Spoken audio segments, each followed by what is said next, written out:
బిర్యానీ ఏదో ప్లేట్లోకి తీసుకోవాలి. ఇలా నెక్స్ట్ ఇక్కడ ఉన్నాయి. ఈ గుడ్డ తిరిగిపోయింది. కొత్తగా నేర్చుకునే వాళ్ళైనా చేసుకోవచ్చు. హాయ్ హలో అందరికీ నమస్తే అండి. అందరు ఎలా ఉన్నారు? అందరు బాగుండాలని కోరుకుంటున్నాను. అలాగే ఈరోజు అయితే ఎగ్ బిర్యానీ చేయబోతున్నాను. ముందుగా అంటే నేను రైస్ కుక్కర్లో చేయబోతున్నాను.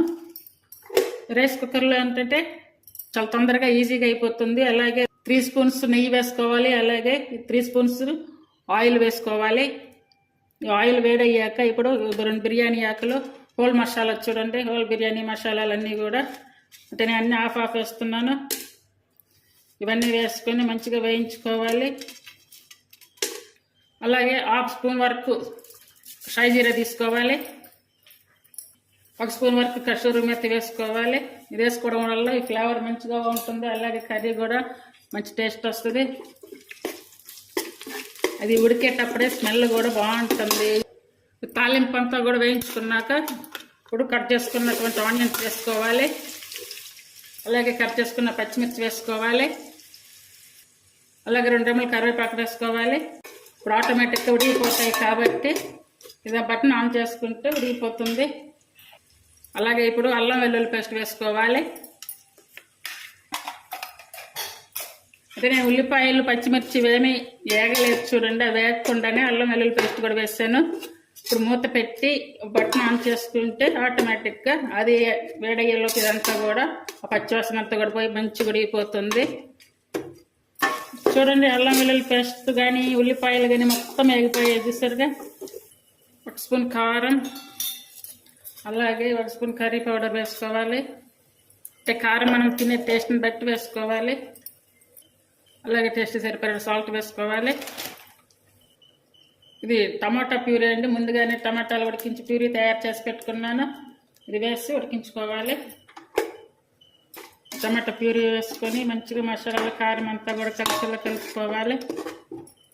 అలాగే ఇప్పుడు ఎగ్స్ అన్నమాట. ఎగ్స్ని ఉడికించి సాల్ట్ పసుపు వేసి మళ్ళీ ఫ్రై చేసి పెట్టుకున్నాను అన్నమాట. ఇవన్నీ కూడా ఇందులో వేసుకోవాలి. ఒక 1/2 చెక్క లెమన్ కూడా పిండుకోవాలి. ఇలా పిండుకోవచ్చు, లేదంటే డైరెక్ట్గా రసం తీసుకుని అయినా వేసుకోవచ్చు. ఇప్పుడు ఇందులో ఆల్రెడీ మొత్తం వేసాము, లెమన్ కూడా పిండాము. ఇప్పుడు ఒకసారి సాల్ట్ చెక్ చేసుకోవాలి. సాల్ట్ చెక్ చేసుకొని కొంచెం పడుతుందండి సాల్ట్. ఇప్పుడు ఈ కర్రీ అంతా రెడీ అయ్యింది కదా. ఇప్పుడు ఈ కర్రీ అంతా కూడా సపరేట్గా ఒక ప్లేట్లో తీసుకోవాలి. ప్లేట్లోకి కానీ గిన్నెలోకైనా ఎందులోకైనా తీసుకోవచ్చు. ఇప్పుడు మళ్ళీ స్టవ్ మీద అదే కుక్కర్లో 2 స్పూన్లు నెయ్యి, 2 స్పూన్లు ఆయిల్. ఈసారి కొంచెం తగ్గించి తీసుకున్నాను అన్నమాట. అంటే కర్రీకి ఆయిల్ చాలా వేసాము, ఇప్పుడు కొంచెం తగ్గించి తీసుకున్నా.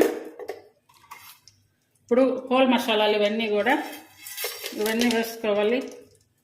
ఇందులో ఈ తాలింపులో ఇప్పుడు ఓన్లీ పుదీనా వేస్తున్నాను. అలాగే కట్ చేసుకున్నటువంటి పచ్చిమిర్చి చీలికలు ఇవన్నీ వేసుకొని బాగా కలుపుకోవాలి. ఇప్పుడు ఈ గ్లాస్ తోటి 2.5 గ్లాస్ రైస్ వేసాను. ఇదే గ్లాస్ తోటి ఇప్పుడు వాటర్ తీసుకుంటున్నాను.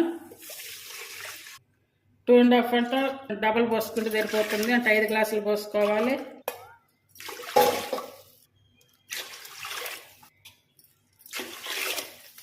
ఇప్పుడు టేస్ట్ సరిపడా సాల్ట్ వేసుకోవాలి. అంటే సాల్ట్ కొంచెం తగ్గించుకొని వేసుకోవాలి. ఆల్రెడీ కర్రీలో వేస్తున్నాము, కొంచెం గమనించుకొని వేసుకోవాలి.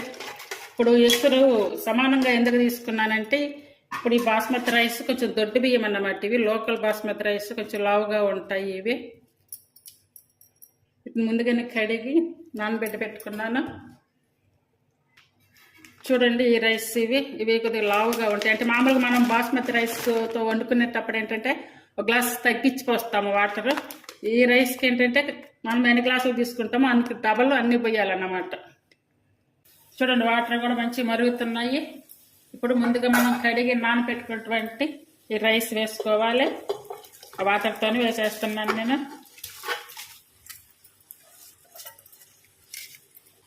ఇదంతా కూడా బాగా కలుపుకోవాలి. సాల్ట్ కూడా ఆల్రెడీ వేసుకున్నాం కాబట్టి ఇది రైస్ కూడా కొంచెం ఎక్కువ టైం పడుతుంది అన్నమాట ఉడకడం. 50% వరకు ఉడికి వచ్చింది. చెప్పా కదా ఇవి దొడ్డు బియ్యం చూడండి 50% ఉడికింది. ఇంకా కూడా చాలా గడ్డ ఉంటుంది. ఇది అన్నం కూడా చాలా పొడవు వస్తుంది. ఇది ఇట్లా ఉన్న టైంలో ముందుగా వాటర్లో కుంకుమ పువ్వు వేసి పెట్టే కదా వేసుకోవాలి. రైస్ ఇలా ఉన్నప్పుడు అంతా ఒకసారి కలపాలన్నమాట. ఇలా కలిపినాక ముందుగా కర్రీ చేసి పెట్టుకున్నాం కదా ఎగ్ కర్రీని, ఈ ఎగ్ కర్రీ కూడా అంతా వేసుకోవాలి. లేయర్గా వేయట్లేదు, ఇక్కడ లేయర్ వేయకుండా డైరెక్ట్గా వేస్తున్నాను. ఇప్పుడు మూత పెట్టుకోవాలి. ఒకసారి కింద నుండి అంతా తీసుకోవాలి.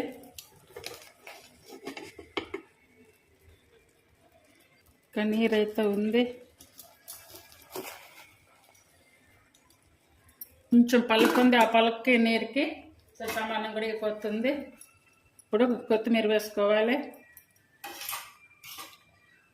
అలాగే వేయించి పెట్టుకున్నటువంటి జీడిపప్పులు వేసుకోవాలి. బిర్యానీ ఏదో ప్లేట్లోకి తీసుకోవాలి. ఇలా నెక్స్ట్ ఇక్కడ ఉన్నాయి. ఈ గుడ్డ తిరిగిపోయింది. కొత్తగా నేర్చుకునే వాళ్ళైనా చేసుకోవచ్చు. హాయ్ ఫ్రెండ్స్, ఈరోజు ఉల్లి మసాలాతో ఎగ్ కారం తయారు చేశాను. ఇది సైడ్ డిష్గా బాగుంటుంది. ఇలా ఒకసారి ట్రై చేసి చూడండి. అలాగే కారం కూడా అన్నంలో కలుపుకొని తింటానికి కూడా బాగుంటుంది. పప్పు, రసం, సాంబార్ అన్నింటిలో కూడా ఎంతో టేస్టీగా ఉంటుంది. ఇంకా ట్రై చేయండి. ఇది ఎలా తయారు చేయాలి ఈ వీడియోలో చూపిస్తాను. ఇప్పుడు ముందుగా స్టవ్ మీద కడాయి పెట్టుకుని అందులో వాటర్ పోసుకొని సాల్ట్ వేసుకోవాలి. వాటర్ ఇలా మరిగే టైంలో ఎగ్స్ వేసుకోవాలి. ఎగ్స్ పగలకుండా ఉంటాయి.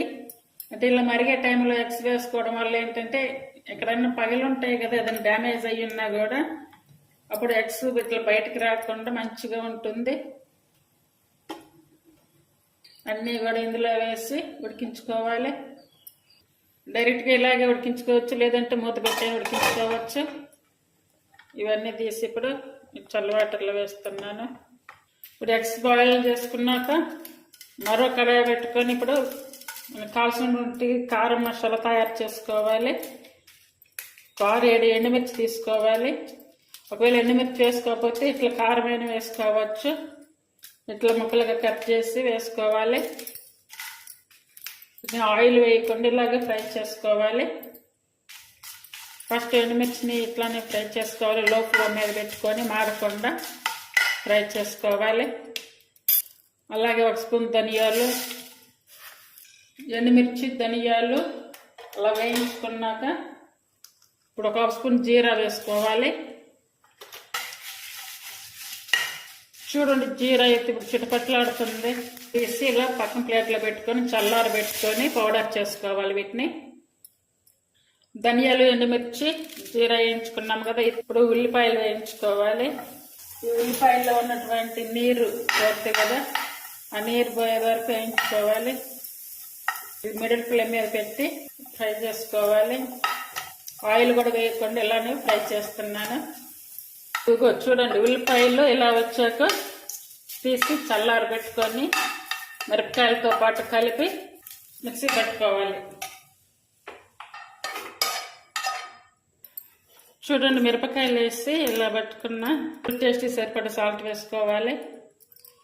అలాగే ఇప్పుడు వేయించి పెట్టుకున్నటువంటి ఉల్లిపాయలు కూడా వేసుకోవాలి. అలాగే వెల్లుల్లి బాగా చిన్నవి 7-8 వెల్లుల్లి తీసుకున్నాను. ఎగ్స్ అన్నీ కూడా ఇలా ఘాట్లు పెట్టుకోవాలి. అంటే ఇలా నిలువుగానే పెట్టుకోవచ్చు, లేదంటే ఇలా అడ్డంగానే పెట్టుకోవచ్చు. మిరపకాయలు వేయించినటువంటి బాండీని పెట్టుకున్నాను. మళ్ళా కూడా 1.5 టేబుల్ స్పూన్ ఆయిల్ వేసాను. అంటే మనకు ఫ్రైకి ఎంత సరిపోతుందో అంత వేసుకోవాలి.